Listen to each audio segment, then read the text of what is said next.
stay in our bounds here. Go ahead and start. All right. Good morning, everyone. My name is Brett Hesterberg. I'm a product manager at Google. I work specifically on Cloud SQL. My name is Alexis. I'm a software engineer, also on Cloud SQL.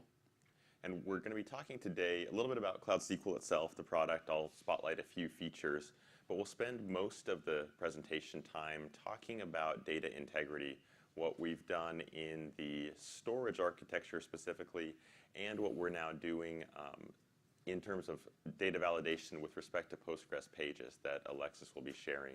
It's something that we'll be open sourcing or plan to open source to the Postgres community.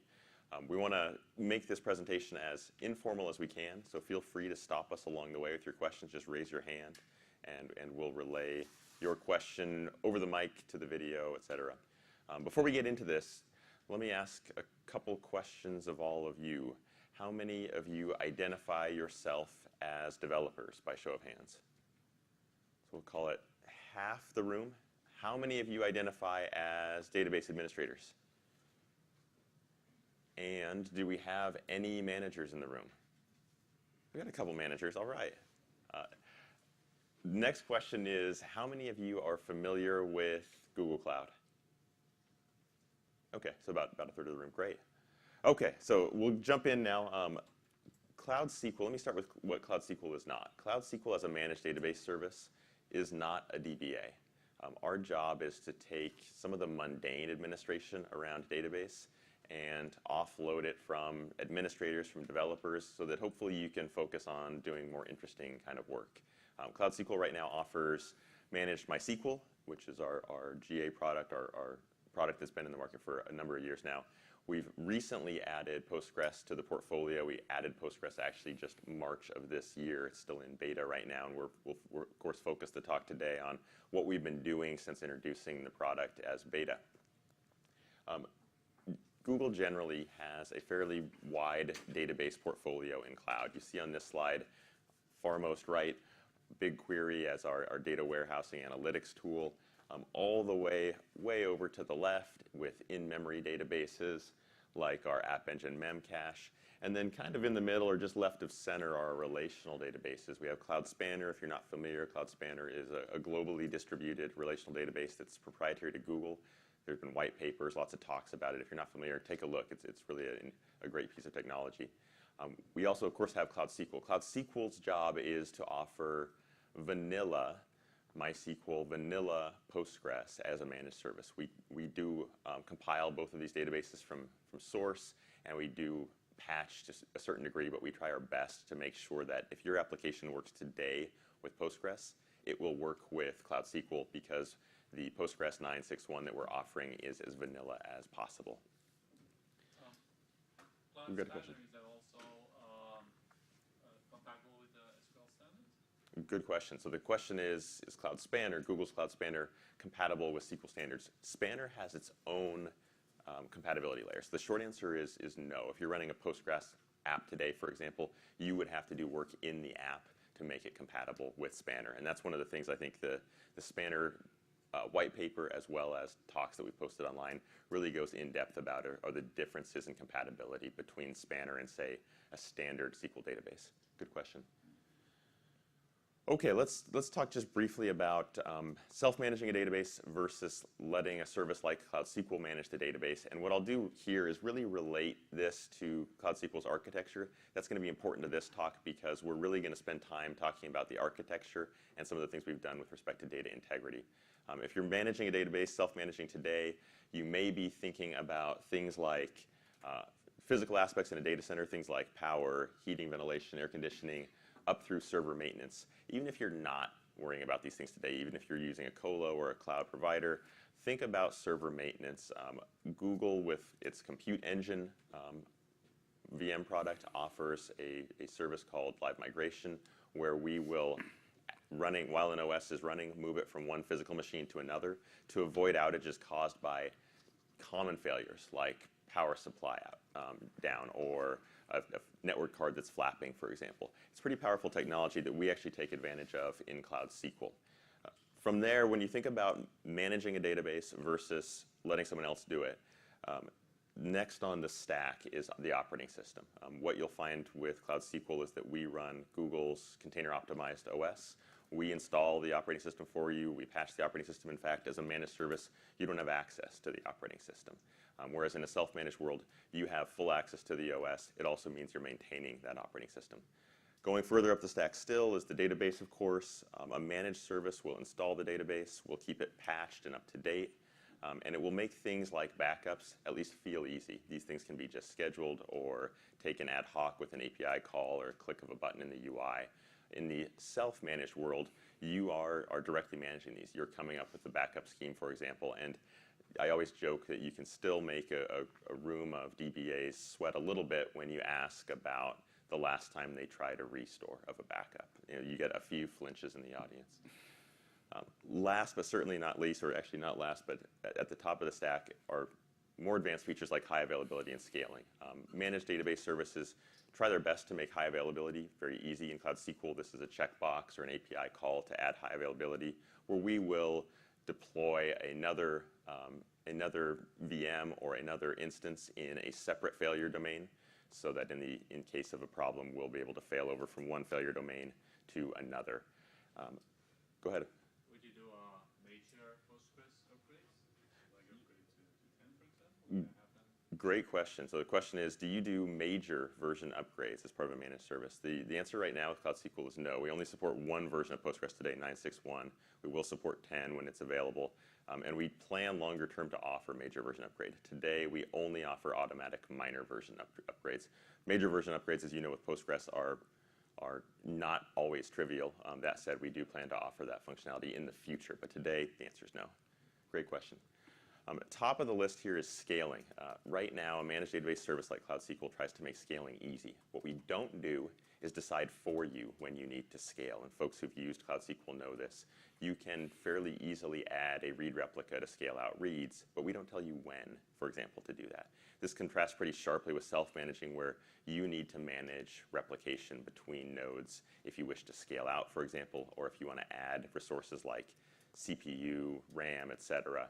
You need to not only make the decision when you're self-managing, but also figure out how to go about doing that. And last but not least is monitoring. Cloud SQL does a fair amount of the plumbing for you. We'll send your Postgres logs to Google Cloud Logging, for example, where you can then use kind of any tool that you like, Splunk, etc., via our API to go in and ferret out those logs. We also send a number of metrics to Google's Stackdriver monitoring service, and Stackdriver, of course, has an API where then you can use any sort of application monitoring tool to kind of pull those metrics out. That looked like maybe we had a question on that. That was your question, great. So yeah, often monitoring kind of gets overlooked in these stacks, and I think the plumbing being set up is really helpful here. In the self-managed world, it is a dependency on you to set that kind of monitoring, plumbing, and framework up. So I tend to show this stack because all of us as technologists make decisions about where we want to invest our time. I think in any technology stack, we choose to customize, to self-manage where it makes the most sense for us. And in other spots in the technology stack, we say, this may be a good place to let someone else do some of the mundane work. I think that's really the decision you're making when you think about self-managing, in this case, a Postgres database, versus letting a service like Cloud SQL manage the database. Again, Cloud SQL is not trying here to be a DBA, but we are trying to offload a lot of the mundane kind of work. So to that point, I'm going to spotlight just a couple features that I think illustrate this point about what sort of mundane things does Cloud SQL do.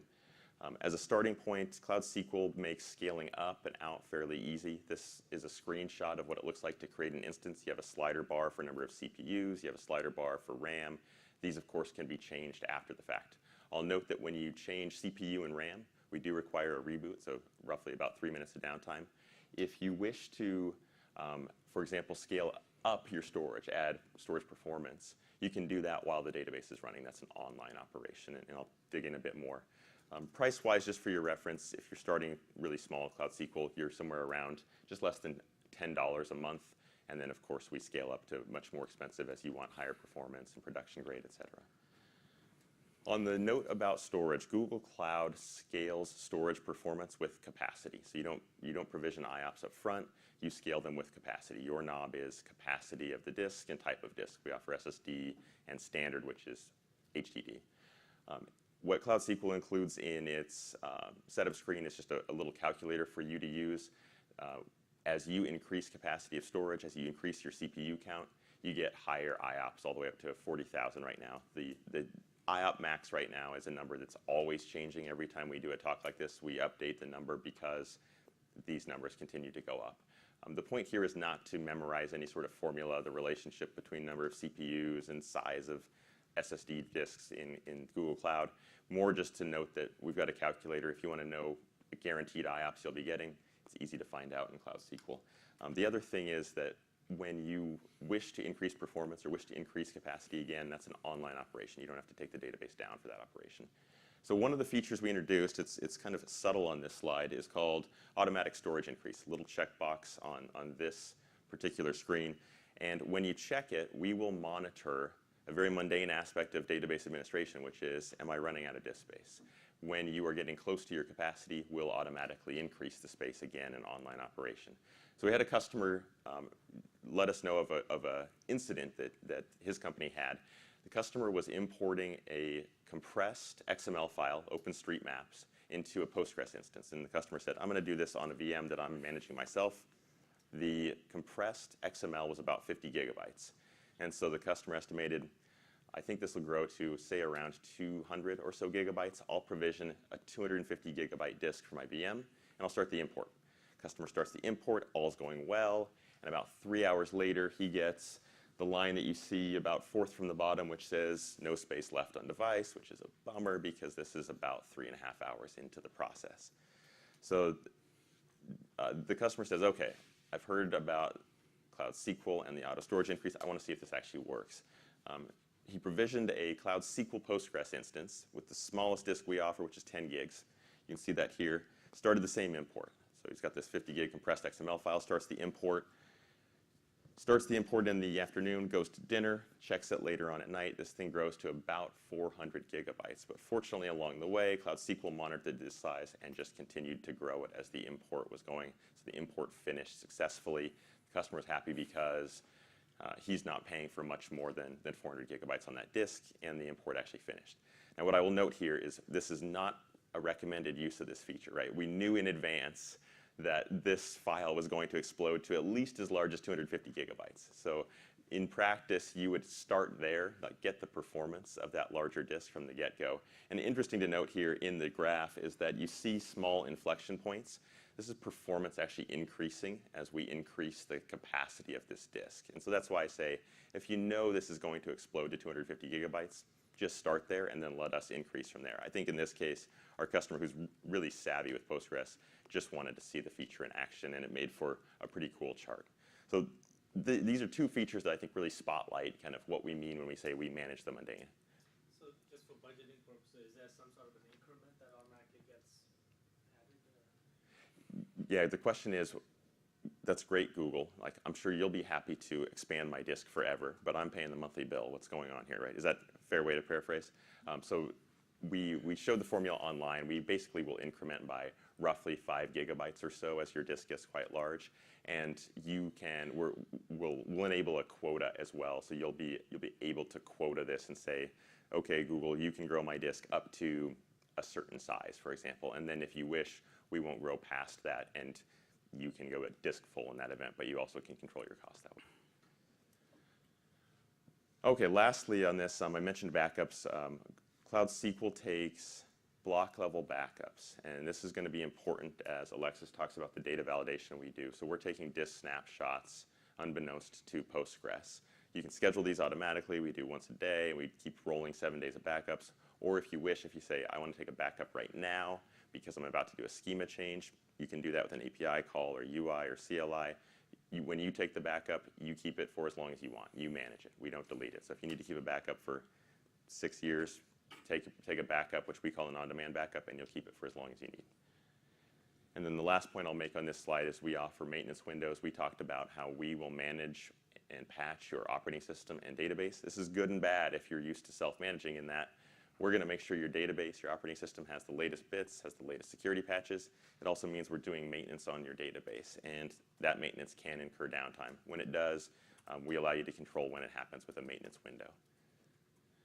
Okay, so with that, let me jump into a little bit about the architecture of Cloud SQL itself. Cloud SQL uses Google infrastructure that you yourself can just go and use in Google Cloud. We run in Compute Engine VMs, the same VMs that you can spin up and install Postgres in. We use persistent disk as our storage layer, same storage that you can use attached to a Compute Engine VM or Container Engine, etc. And then, of course, we've got a network layer in between, and the team, Alexis and the development team, have built a control plane that helps us manage this as a service. Our point here is, though, that we're trying to use components that you can use so that collectively we make our overall service better. There are two major categories of storage in Google Cloud. One is what we call cloud storage, or often is referred to as GCS. This is object level storage, usually used for like longer term kind of storage, archival, etc. We're focusing today on our block storage called persistent disk, where persistent disk comes in two flavors: standard, which is hard drive or spinning disks, and SSD. By and large, most folks on Cloud SQL select SSD because of its performance. So today we're focusing very much on persistent disk, and I'll turn things over to Alexis to give you a feel for what we're doing in persistent disk, kind of starting at the bottom with respect to data integrity, and then we're going to build up all the way to Postgres. Thanks, Brett. Yeah, persistent disk is really, I would say, the heart of the service because it provides performance which is scalable and elastic. And so then persistent disk is a network attached volume, and it's a log structured volume. So I'll go into log structured volumes in more detail later, but it basically allows concurrency beyond what you would normally find in a RAID array. So for writes, each block is mapped into the existing map of other blocks. And so it's basically it's a distributed network attached volume. And reads have a lot of performance benefit because you can actually do reads concurrently, meaning that you can send out read requests to multiple blocks distributed across the network attached storage in order to get higher performance. So persistent disk architecture is essentially, as I mentioned, a log structured volume, and it has random write optimizations, meaning that normally when you write to a disk, if you write in sequentially, it's going to be much faster than writing randomly. With SSDs, you're able to get around that somewhat, but it's still not a distributed network attached volume. And so then with persistent disk, it is network attached and it's distributed, which gives you extra performance. And you're also able to mount volumes for other VMs. And so although that's somewhat provided by the service that we have, it's also available more so in GCE, which is the Google Compute Engine. And so persistent disk is something that's available across the entire Google Cloud platform. So one thing about, I'm going to talk later about integrity checks on the Postgres data files. But on a lower layer, there's also data integrity checks on persistent disk. And so then when a write happens or a read happens, the most current data is read, and every block has a CRC, a cyclic redundancy check, which basically ensures that you don't have corrupted blocks. And so these blocks are below the file system, and it's in what we call Colossus. So Colossus is the underlying technology that Google has created for persistent disk. Also, all of the data is encrypted as well, and so that happens at a lower layer, and so you don't have to worry about encrypting the data on disk because it's already encrypted below that. And we usually get a lot of questions about encryption levels and storage. Folks tend to worry about security. We won't spend a lot of time there, but we encrypt at multiple layers within storage. Where we've focused the talk today is especially on checksumming. It's something that Google has spent a lot of time making sure that when we write a block of data, that the block we read later, whether tomorrow or a year from now or 3 years from now, is indeed that same piece of data. A part of the CRC checking that Alexis is mentioning really focuses against silent corruption, which historically have been very difficult to prevent in storage. And I think within persistent disk, the amount of time the team has spent here gives us as Cloud SQL and folks who use persistent disk just with Compute Engine a lot of advantages with respect to data integrity at that level. Yeah, in addition to that, there's also replication on the block layer in Colossus. And so every time you make a write, it's actually replicated out to sometimes hundreds of different nodes. And so your data is very secure, and it's checksummed. So I think with that, I'll hand it over to Brett. So I guess bearing in mind the level of investment in persistent disk and Colossus, and we could spend a lot of time here. We've actually done past talks on that architecture. If you're interested, let us know, and we'll be happy to connect you with folks who can talk more about that. Within Cloud SQL, we've chosen to use Google's Container Optimized OS, which you can go and download for yourself. What that allows us is tight control over drivers that then talk to our persistent disk layer, which means effectively the right half of this slide, we've spent a lot of time making sure that from a data integrity perspective, we've done the diligence needed to feel confident that when we write a block of data, that indeed we'll be able to read that exact block back, whether tomorrow or a year from now. I think the interesting thing for us as a managed database service is getting then further up the stack, where when we look at things like the file system and Postgres itself, we've started now to spend more time thinking about data verification and validation at those layers, given that we believe we can trust the layers you see on this slide all the way down to physical storage. So we're going to spend a fair amount of this talk talking specifically about what we're doing to avoid this scenario. And Alexis has kind of put up a log that hopefully as administrators and developers you have never seen come from Postgres, which is a data integrity problem. This is what we want to avoid. We as Cloud SQL run at scale, meaning we run many, many instances of Postgres and also MySQL.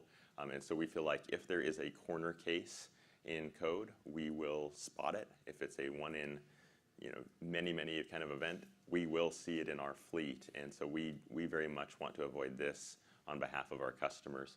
And Alexis has led an effort to, specifically with Postgres, help validate data.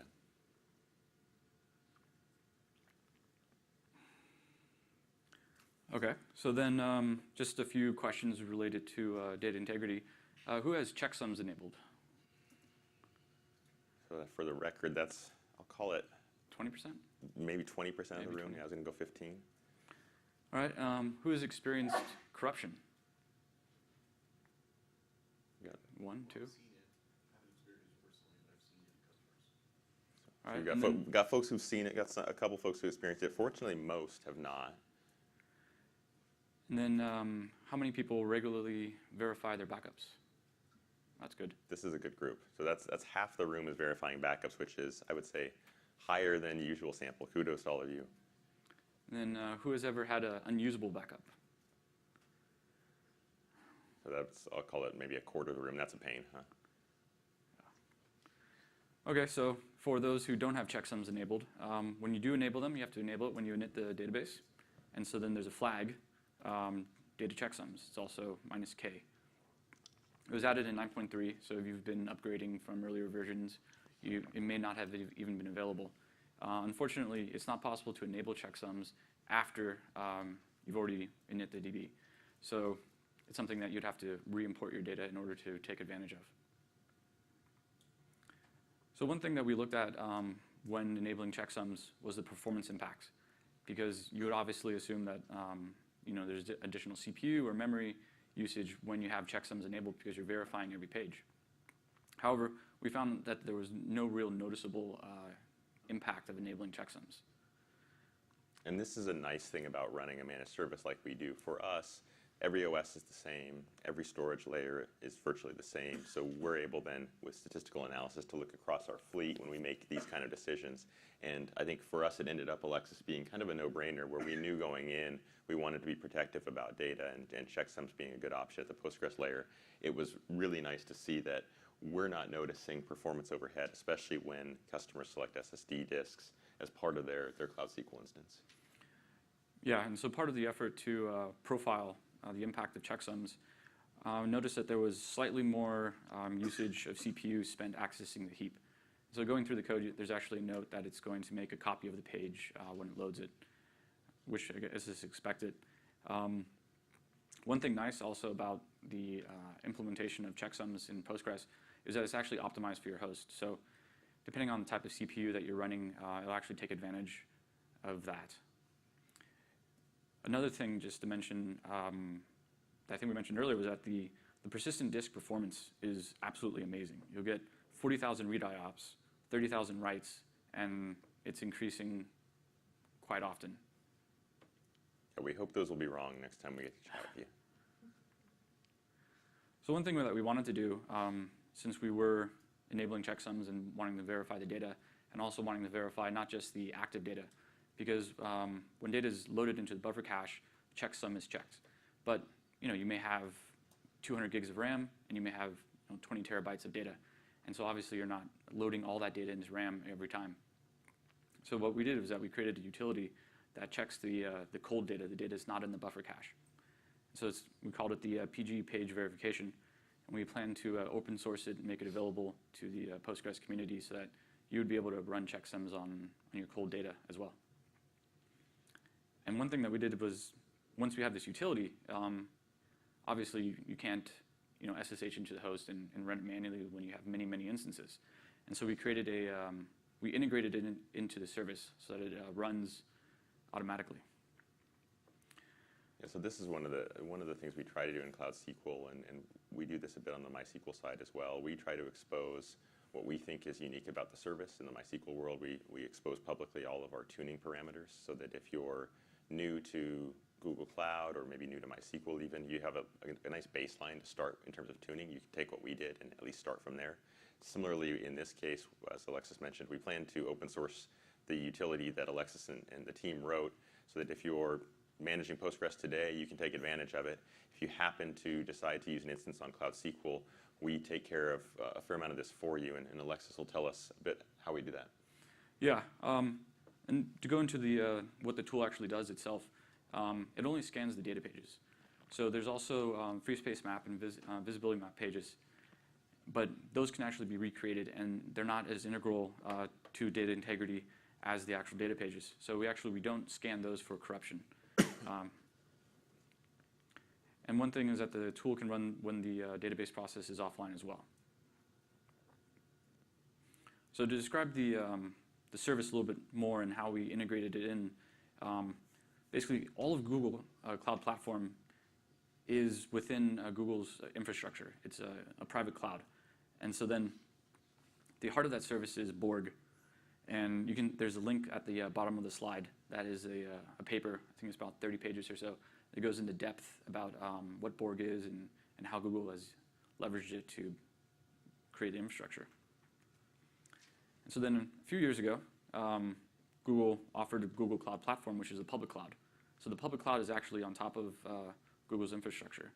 And so one of the services within the public cloud is Cloud SQL. And so then what we do in order to verify the data integrity is that we create a snapshot. So the icon below the Cloud SQL icon is for persistent disk. So we take a snapshot of your data without actually impacting it. So and then from there, in order to do the data integrity check, we create another Cloud SQL instance within our private cloud. And then we transfer your snapshot into our private cloud, make it accessible there.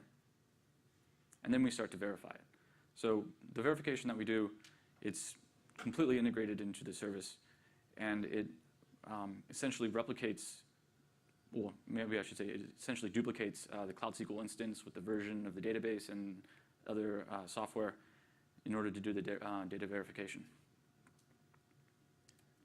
So what this does, and if I summarize here, it tries to take advantage of some of the architecture we've shown you today. When we've talked with users about data verification, they say, yep, I love the idea of data verification, except I don't want you to run that against my active database because you're going to harm my performance. As Alexis mentioned, the tool itself needs to load this data into a buffer cache to check the checksums. What he just kind of talked through is taking advantage of the log-structured volume nature of persistent disk. It's easy for us to take a snapshot with a log-structured volume, because it's just a pointer in time. So we do that on an active database. That snapshot then we will take over to a separate database instance, a separate Cloud SQL instance in our private cloud, and run the verification against. So the performance impact is then all over here, not against the actual running database in Cloud SQL. And as we open source the tool for the community, we encourage you to consider a process like that as well, where certainly data verification comes at performance overhead or comes at a resource cost. We, because of persistent disk and some of our architecture, have been able very easily to offload that to an entirely different VM so that it's not noticeable. How do you create a snapshot of the original database? That's actually integrated into persistent disk. So because the persistent disk is on top of Colossus, it's basically a feature that was built into Colossus in order to take a snapshot.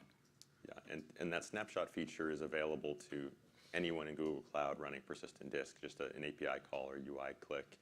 The note here is that Postgres doesn't know the snapshot's going on, of course. This is very much at the storage layer. So Postgres would see this disk as effectively a dirty disk that needs a crash recovery. So after we make the data verification, which you're not charged for, we remove the instance from our private cloud.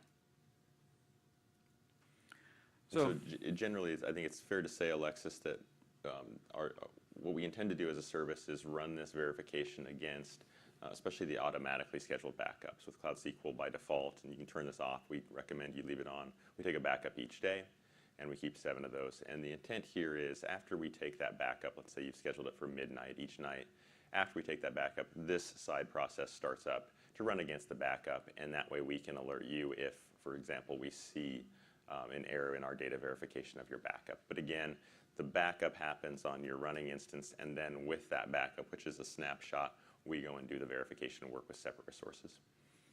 So when looking at how to write a tool for this, we had to actually go into the internals of Postgres to understand how data pages are created and how the storage is actually implemented.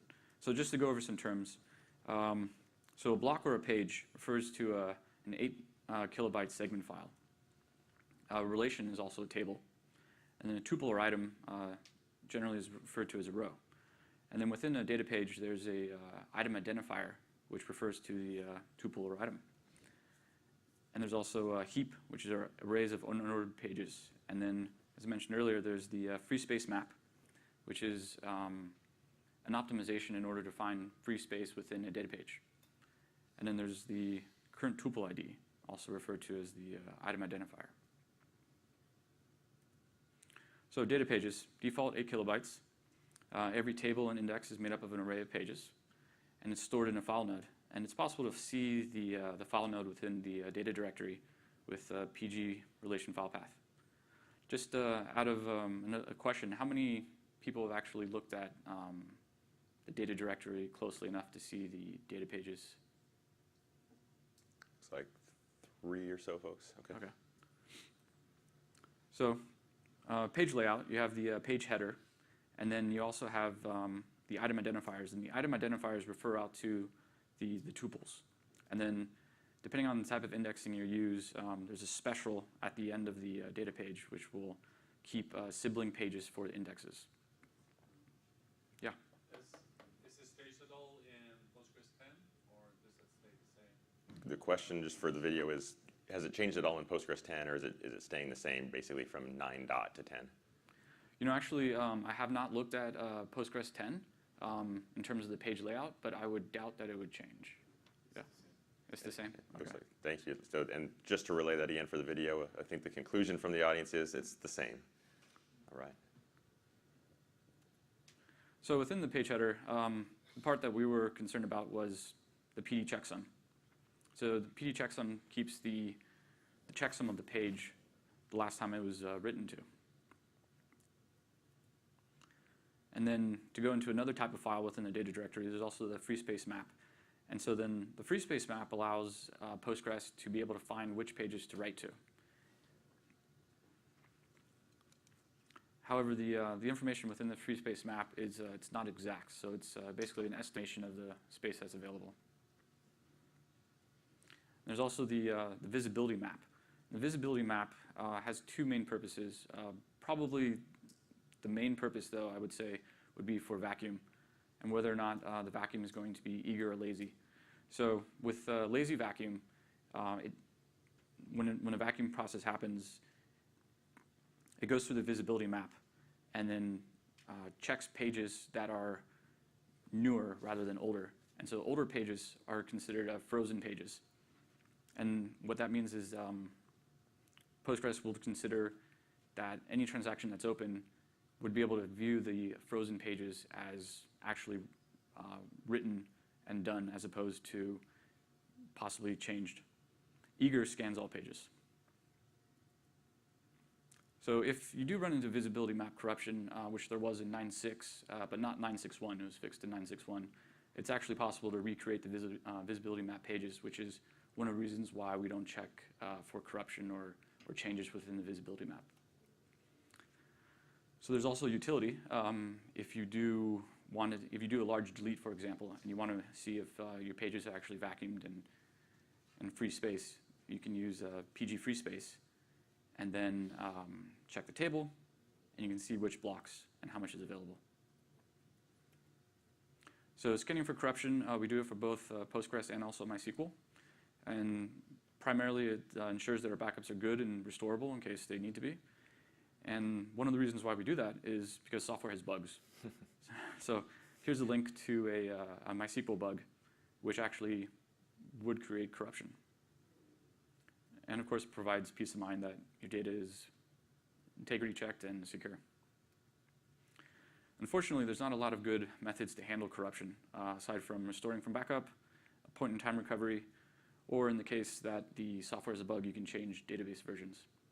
Yeah, and specifically with point-in-time recovery, one of the reasons we're running validation against the most recent backup is your best case outcome, at least with point-in-time recovery, is to notice the corruption early.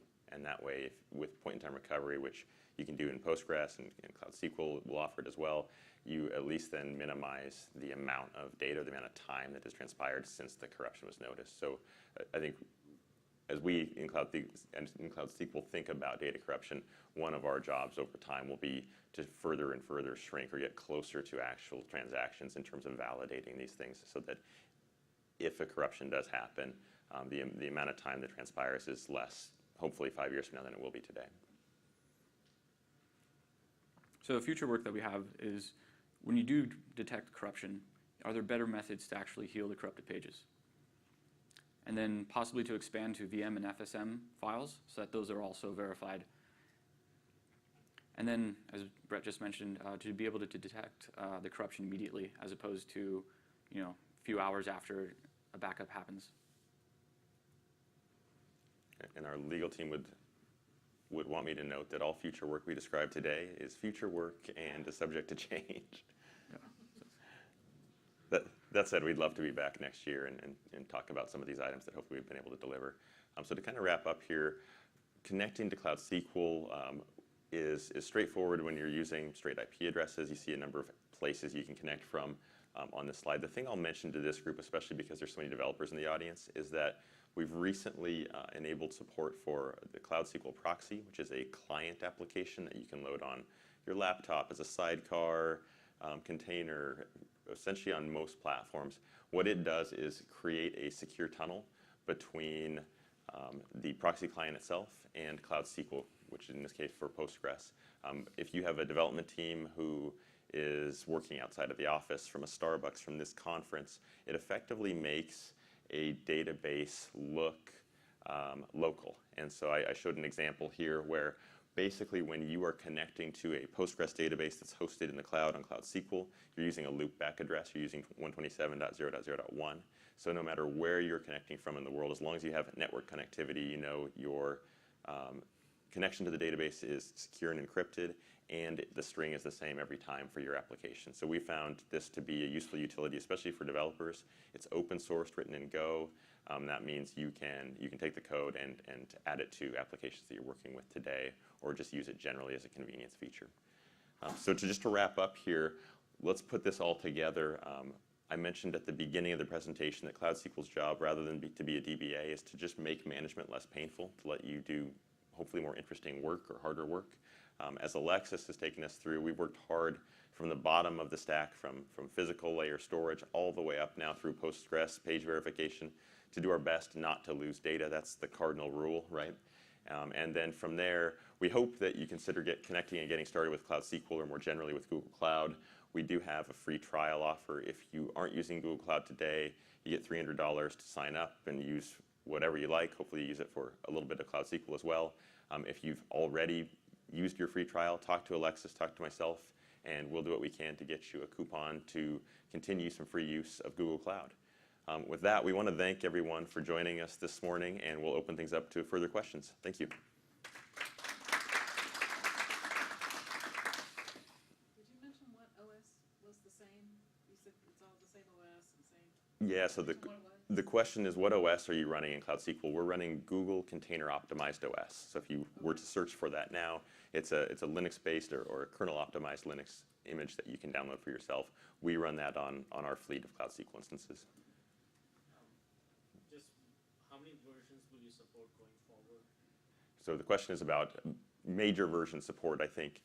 We generally plan to support roughly 3 major versions. So when we support a major version of Postgres, our intention is to support it for 3 years at a minimum. And given that Postgres tends to release annually, that usually will mean about 3 major versions for us. We started with 9.6. As Alexis mentioned, we're going to be kind of anxiously awaiting Postgres 10 like the rest of the world.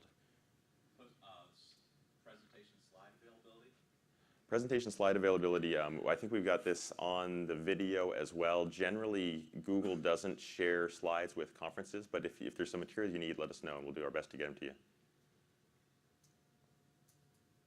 curious about the page checksums. Why not just do that while you're performing backup?